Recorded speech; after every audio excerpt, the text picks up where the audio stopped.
Dedicating a career to public service requires integrity, commitment, and patience. It is a calling that allows individuals and organizations to build a better future, not only for our community, but for our nation. I'm Jessica Thomas, a family law attorney, and your host of the Domino Effect, where we explore how social and legal issues intersect. Our guest for this episode is a public servant who's championed critical issues like economic justice, environmental protection, and equality for all. Perpetual goodness goes a long way, and we can all positively impact our community and continue to make Central Florida one of the most desirable destinations in the country. This is the Domino Effect.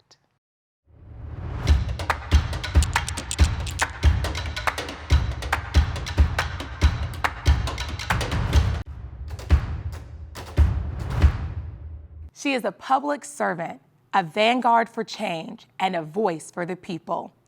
Representative Anna Eskamani has brought her passion for helping others all the way to the state's capital as Florida's 42nd District State Representative. As a young legislator, Anna has already cemented her mark as a fearless advocate for justice, and we are grateful to have her here today. Anna, thank you for joining us. Thanks for having me. So let's start with the beginning. Tell us, where are you from? I'm actually born and raised in Orlando. Really? Yeah, I grew up on the east side of town, East Orange County, went to Baum Elementary School, Corn Lake Middle School, and University High School, and then UCF. Wow. And now I know people have said, have probably heard this a million times and have asked you your origin story. Why did you become a representative? Briefly, because I have a lot of other good things I want to get to. Briefly tell us, why did you become a House representative? Oh, absolutely. I mean, for me, it's about love for my hometown, Orlando. I've always been engaged at a community level when it comes to just helping the underdog, helping to support everyday people reach their fullest potential, volunteering so many nonprofits while in college. I ended up actually studying political science and women gender studies due to the inspiration of my AP government teacher, Mr. Norris, at my public high school. So I always had this kind of itch to be more civically minded, more civically engaged, but I actually never thought I'd ever run for office. I was really content working in the nonprofit sector. I actually worked at Planned Parenthood, Southwest and Central Florida before I ran for office, just doing the good work of advocating for patient access, and really felt like I was in a good spot. You know, I was 20 something. I was trying to save money to buy a home, do the things that millennials are doing or trying to do. And then of course, when 2016 happened and just the contention of those elections, the climate of that cycle really inspired me to want to redefine public service. I didn't see myself reflected in that energy and that vibe and in the impact. I really wanted to kind of show folks that elections are important and representatives are here to support you, and I want to prove that. And so that really is what inspired me to run for office, was my love for my hometown, my desire to be a servant of the people, to leverage whatever positions we have in public office to do good for people, make life easier versus make it harder. And so that was a big motivating factor for me when I decided to run for office in 2018 as a first-time candidate. Now, a lot of people who are watching our show may not really understand the legislative process. They may not really get what it is to be a state legislator. So I'm going to ask a couple of questions that may seem a little invasive. So state legislators, you guys are millionaires, is that right? Are you guys just all millionaires? Oh my God. You know, the sad part is that our salary is actually only $28,000 annually, which means that a lot of lawmakers are millionaires because only wealthy people can actually run for office. So though the salary is about $28,000, because of that dynamic, folks who can afford to run and serve end up having higher income brackets. So there is a kind of a disconnect between the general median income and who represents you. Now, in my case, I'm not a millionaire, so I actually have a separate day job. And a lot of lawmakers that come from more, everyday backgrounds, they do have other jobs. Many are attorneys, some work in the nonprofit sector. So it's not unusual for lawmakers to have an everyday hustle, if you will, to have that day job alongside being a legislator. And now when we say alongside being a legislator, the actual job that our Florida representatives and Florida senators do up in Tallahassee? Is that every day, or is that just for a period of time? That's a great question. It's known as a part-time legislature. Now, every state has a different constitution that dictates the legislative makeup and the time spent in your capital. In our case, legislative session takes place once a year and is 60 days long. However, we do have committee weeks prior. So we're probably in Tallahassee, I would say, for about 4 months of the year. And if we have special sessions, which Governor Ron DeSantis has definitely convened several, we're in Tallahassee even more than usual. But at the baseline, I would say 3 to 4 months per year is average for us to actually be in Tallahassee. Every other day, we're back in our districts. Really? Now, when you talk about being in your district, that's where the work is done, right? For sure. So District 42, tell me a little bit about some of the work that you've seen done in that community. So our district is the heart of Orange County. So we encompass the bulk of the city of Orlando, but then we also go all the way up through Winter Park, Maitland, and the historic town of Eatonville. And then we go all the way south to Belle Isle, Pinecastle, and Edgewood. So it's a really long district, and each state house district is about 188,000 people. Wow. So they're pretty big. We only have a staff of 2. So when we say we do the work, we're doing the work, and that includes me too. So we are not only constantly providing assistance for constituent services, so when you have a challenge or an issue or a delay with some sort of state agency, state lawmakers can help with that because we have a direct liaison, whether it's Department of Children and Families, Department of Health, Wow. Department of Business and Professional Regulations. We can be that liaison, that avenue to help. And then on the top of that, it's also trying to help local nonprofits thrive and flourish. I do many tours, nonprofit organizations, helping them raise money, helping them apply for state funding or other grants. And we're also constantly just trying to connect constituents to their state government by hosting town halls, whether virtual or in person. We really want to use our position to build more connections and break down barriers to government so folks can really understand that the state government is here for you. Now, when you talk about barriers, a lot of the individuals who watch this show, some of them may not be, tech savvy, because I know there's all these websites that we can look up. Who's your representative, right? But if that's not my thing, is there a phone number we call? Like, how do people find out who can I call when I have an issue? Yeah, it's a great question. So my first thought is on your voter registration card, if you are registered to vote, and I hope folks who are eligible are registered, it will tell you your district number. So that's a really quick, easy way to see who's your state, what state house district do you live in, what state senate district do you live in, what county commission seat do you live in. So that's a great just source of information. When it comes to identifying who those characters are in your life, if you do go to myfloridahouse.gov and just click on representative, one of the top buttons, you can just put in your address and it will tell you who are those representatives you have. Okay. Now I will say it can get complicated because in the day, if you live in the city of Orlando, for example, then you're also going to have a city council member, and that information is not always as easy to find. And you do have to go to those individual municipal websites at times to figure it out. But each one of us have these representatives, and we have to hold them accountable and engage with them and follow them on social media and do our best to hold them to the standard that we expect them to lead with when they become elected.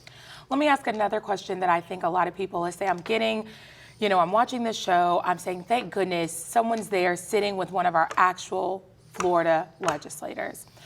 I have this issue, I want to reach out. Am I actually going to get a call back? Am I going to send a letter? Is someone going to respond to me? Yeah, so they should. Now, I would be lying if I said that they always do. Our office actually receives many phone calls from lawmakers, from other legislative districts, I should say, because their lawmakers are not being responsive. So I do think it's important to always contact your representative, and I would encourage folks to email and call. Okay. The reality is that the staffing is small. So I mentioned of a district of 188,000 people, there's only typically 2 staffers.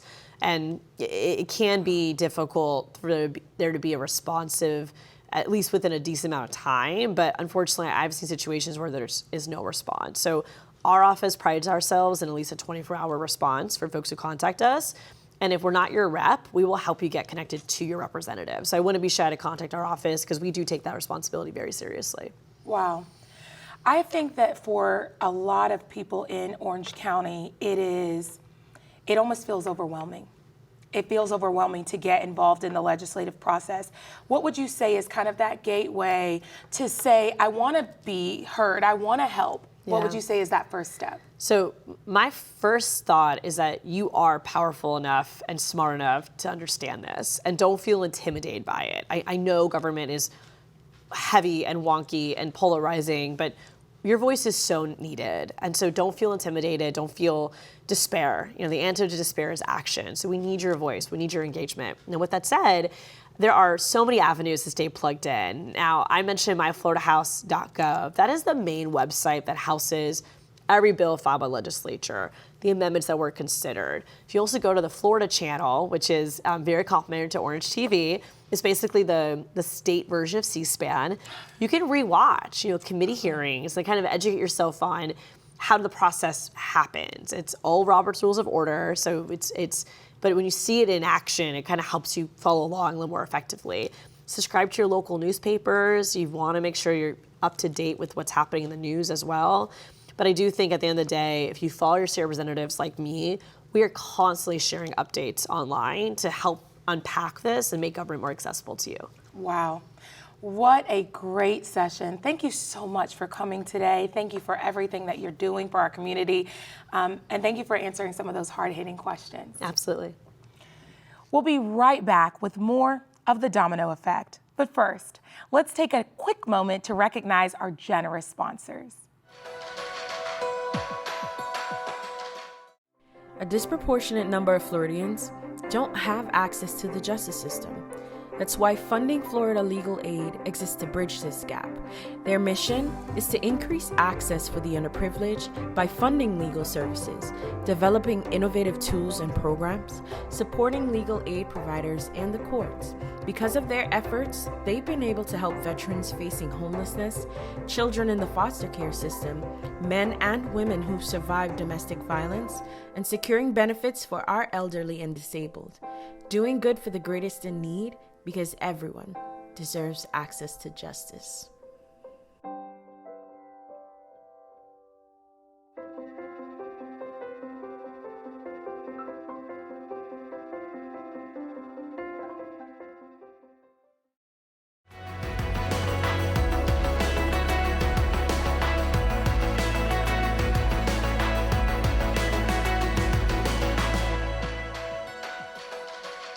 Welcome back.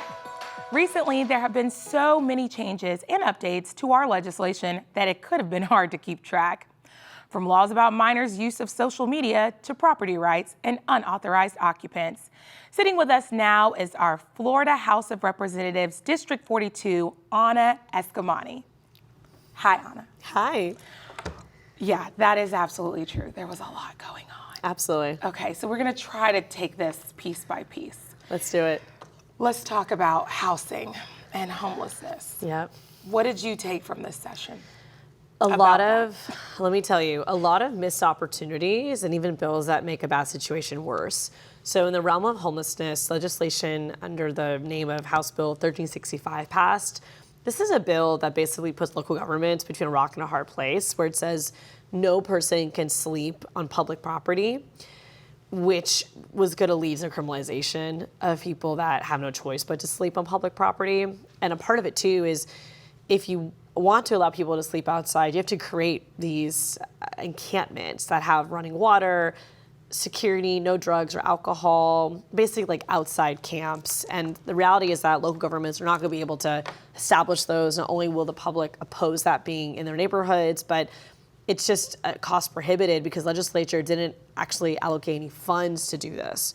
So it's an unfunded mandate. All of our local providers in the homelessness field are trying to figure out what to do next. We're looking for more resources locally to potentially have folks receive hotel stay support, of course, try to boost up immediate shelter space, but it's been very challenging. And there's also a pending U.S. Supreme Court case on the criminalization of the homeless, if it's even allowed, because many would say that it's cruel and unusual punishment for someone being housing insecure.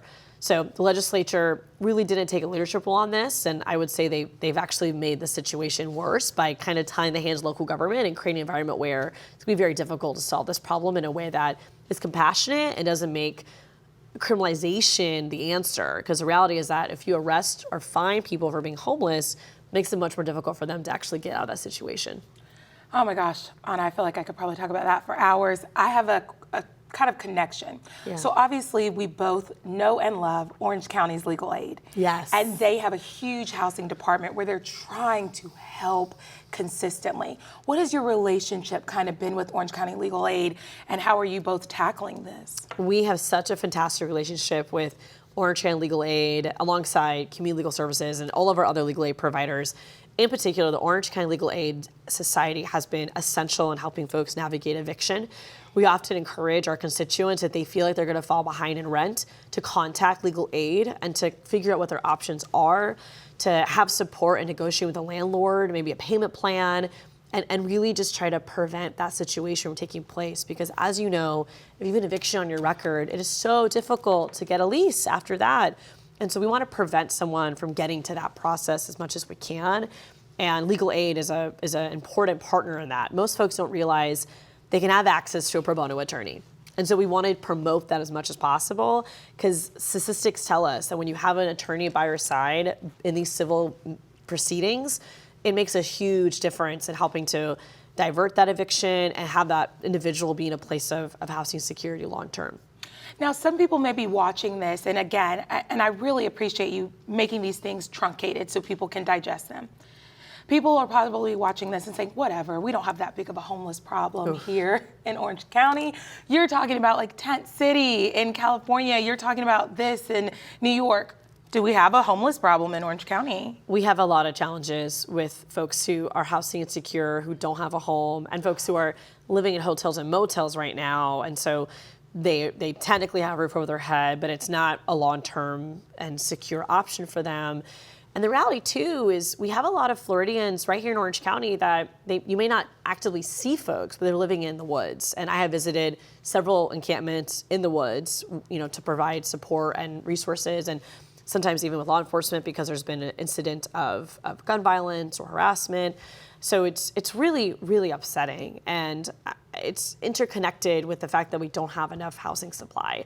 A lot of folks will ask me, what's the cause of homelessness? And there are variables that can increase the risk of you becoming homeless. But I always want to be very clear that the solution to homelessness is building more attainable homes. And we just don't have the supply to meet the need right now. Other countries, they have folks who live in mental illness, who are navigating substance abuse, and they have a safe place to sleep at night. We are really failing when we see most vulnerable populations of people, families, children, unable to find a place to sleep at night. And so it is something that I take very seriously, and we have an amazing, amazing system of providers, but they're underfunded, overworked. And I would argue that the federal government and state government have not really prioritized this issue. So we're still addressing homelessness from a policy that was first crafted in the late 80s. And it's just not modern enough to really be nimble and responsive to the crisis we face.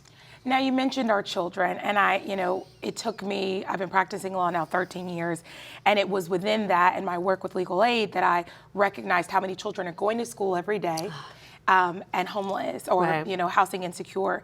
Can you tell us, there was some legislation about children and their social media use in this session, correct? Oh, yes. How did that come about, and what was your takeaway? So this was one of the priority bills of our speaker. It was House Bill 1, then it became House Bill 3 because Governor Ron DeSantis actually vetoed House Bill 1. So this is a bill that essentially bans social media access for majority of teenagers. The new version included a parental consent provision for those that are 15 and 14. However, it's unclear how consent will be given. It's actually unclear how the bill will be enforced in totality. It seems that litigation is going to be the tool of enforcement, i.e. if a parent finds their child is on social media still, they could sue the social media company for damages. So it kind of opens up more tort policies than actually enforcement from a governor, a political or government entity. Let me pop in just for a second because Yeah. I want to make sure, again, that it's digestible. I want to understand this new law is you're 15 and younger, you can't use social media. And when we say social media, Facebook, LinkedIn, Twitter, TikTok, formerly X, all of these things, no. So here's where it gets a little confusing, is that I tried several times to get on the record from my colleagues, which social media platforms would be impacted, and they would not state them. And the reason why is that this law is highly unconstitutional. Based on First Amendment case law, we know that if you are going to restrict someone's speech, you have to do so in the most least restrictive. Correct, you got it. Look at that poli-sci degree coming in. I would argue that this is not least restrictive. Okay. And if the motivation is child safety, which I think is very valid, 100%, there are other ways to approach that without punishing every single user. Because there are children who are using social media in a way that supports their growth, where they find support spaces, where they've started businesses, where they've become influencers, and they're highlighting political engagement, and they're utilizing the First Amendment rights. And so I'm very concerned that this bill is not only going to not be enforceable, but is unconstitutional and is taking away freedom of speech for young people that are not being targeted or endangered by their use of these platforms. And it really does take away parental rights as well. Parents should play a role in deciding what type of fundamental rights, Anna. Fundamental constitutional rights. Got it. Parents should have a role in this. So I was one of the few that actually voted no. I will say that this was not an issue that fell on party lines. A lot of Democrats did vote for the bill, but I just felt like it went way too far and voted no on it. And again, I suspect there will be lawsuits challenging it. You know, what made me think of it with the social media is I'm sure we've all seen the children who are homeless, and they're documenting that on social media. Right. They're documenting, hey, this is what I can eat today. This is what I was able to do today. And so it seems like those two things have some kind of nexus for how it's providing some light on an issue, and then it's eye-opening for people. And if you take that access away, then we might not truly understand what it is like to be young and facing financial instability. So I do think those stories are so important to be shared. And the reality is that not every young person has engaged parents or parents that are supportive. So social media can be a platform to find your village, to find your community. I know for me, my mom passed away when I was 13 years old.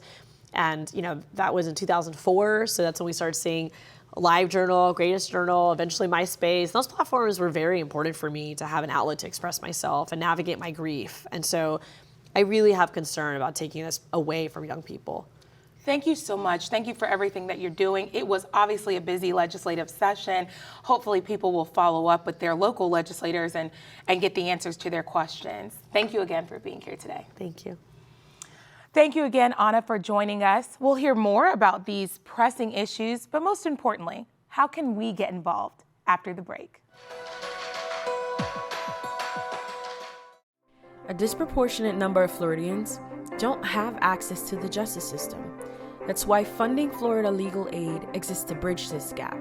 Their mission is to increase access for the underprivileged by funding legal services, developing innovative tools and programs, supporting legal aid providers and the courts. Because of their efforts, they've been able to help veterans facing homelessness, children in the foster care system, men and women who've survived domestic violence, and securing benefits for our elderly and disabled. Doing good for the greatest in need, because everyone deserves access to justice.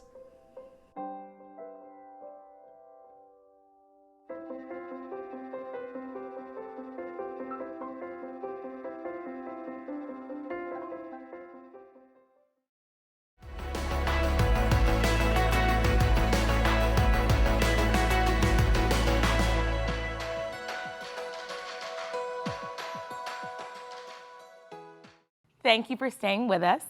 As a community, it is important for us to ensure that local laws are representative and inclusive of our diverse interests. But how exactly can we accomplish this? I'm joined now by our House of Representative District 42, Anna Eskamani, who can give us some insight. Hi, how are you? Hi, Jessica. It's great to see you again. Hi, I know, right? It feels like ages. So what I was thinking is you are so young. And you still are giving so much of yourself to this community. Can I ask you how old you are? I am 33. Shut up. But going on like 80, girl. I You're don't so sleep enough, young. so I age faster. You're so young. What if people are thinking, I don't know enough? You mentioned you have a political science degree, and you have been an activist with nonprofits and being engaged your whole adolescence. What if that's not my MO? what if I am either a high school student watching this and I want to get involved? You mentioned some recent work you did with one of our local law schools. Yeah, absolutely. First of all, you do not need a degree in anything to do this work. I mean, I think some of the best advocates are folks who just have street knowledge, who experienced some sort of challenge in their lives or saw that they had the ability to make positive change in their community, and that inspired them to want to learn more and get more involved.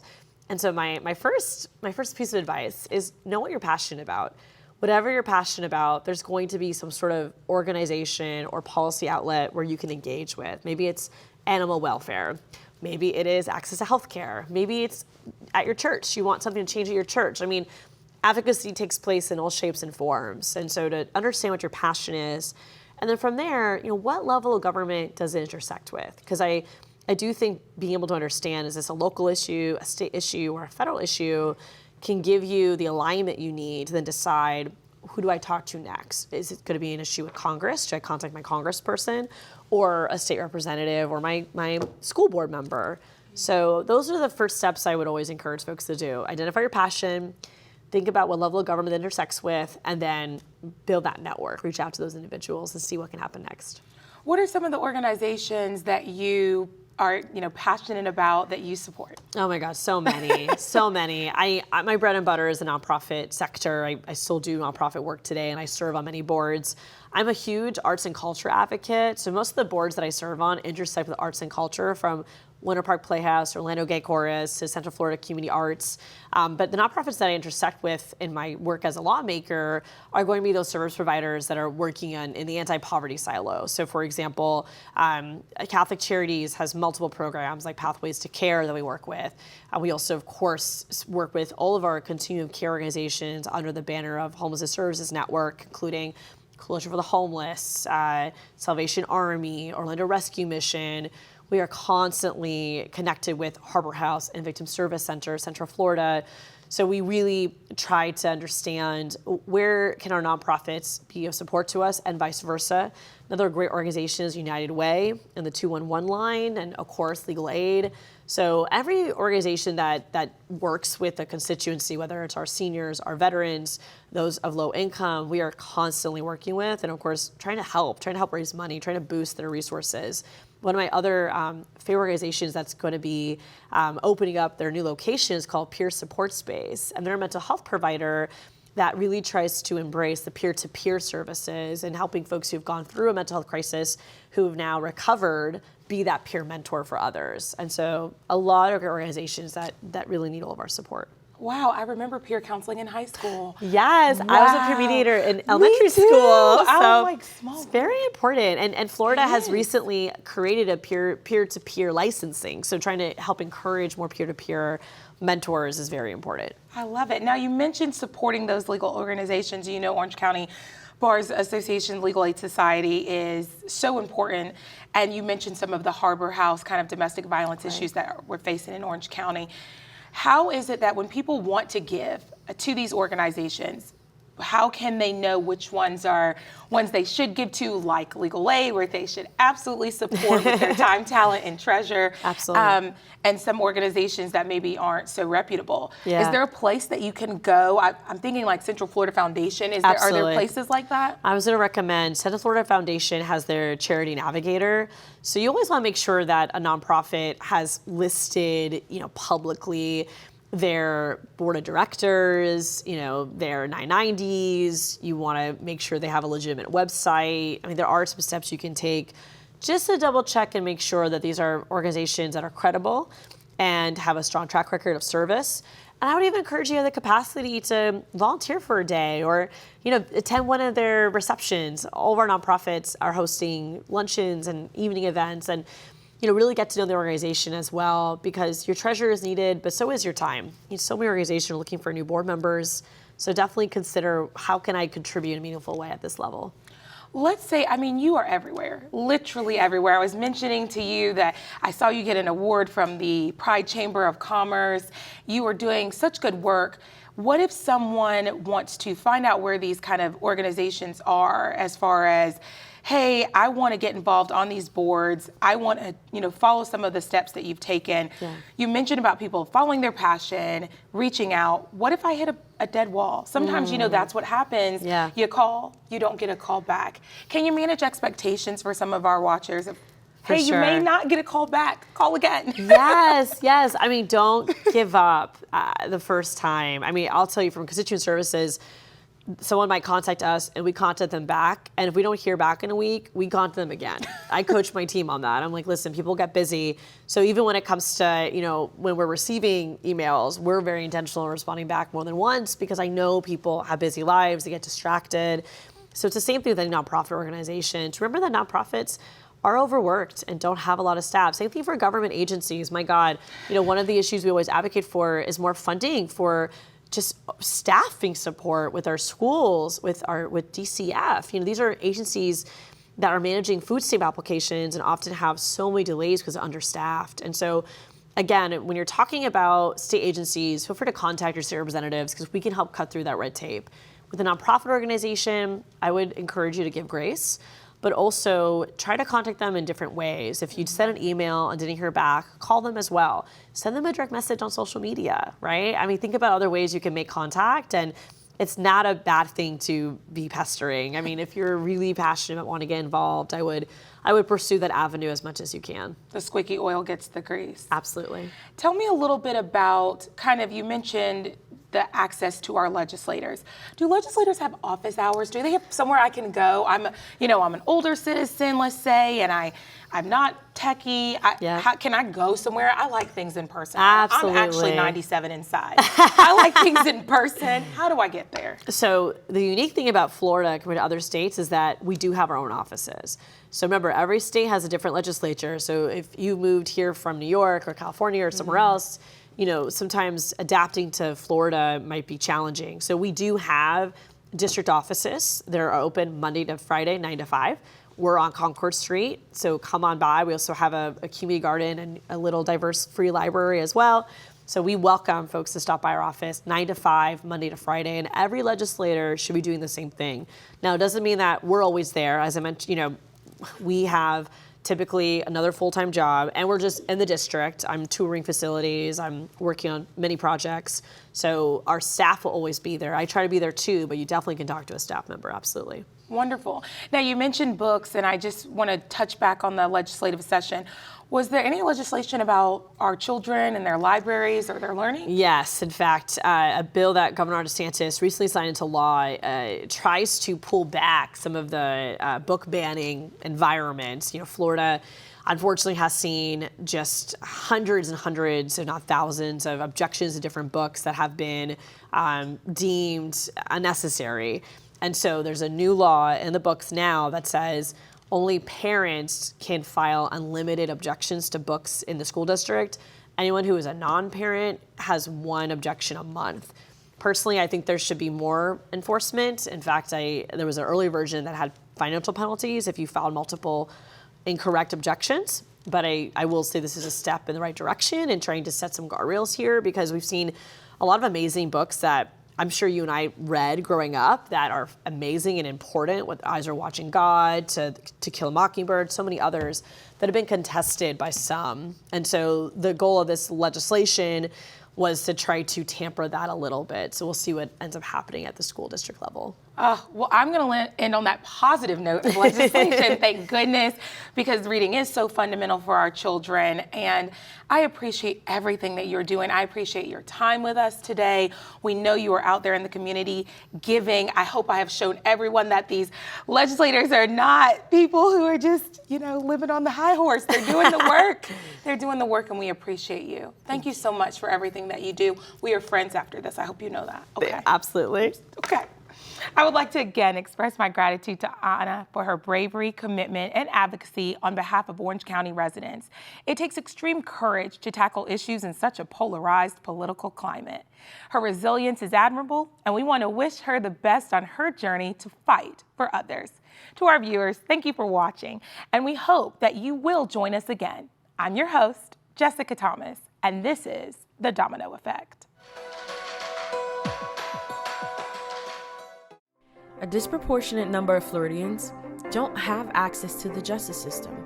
That's why Funding Florida Legal Aid exists to bridge this gap. Their mission is to increase access for the underprivileged by funding legal services, developing innovative tools and programs, supporting legal aid providers and the courts. Because of their efforts, they've been able to help veterans facing homelessness, children in the foster care system, men and women who've survived domestic violence, and securing benefits for our elderly and disabled. Doing good for the greatest in need, because everyone deserves access to justice.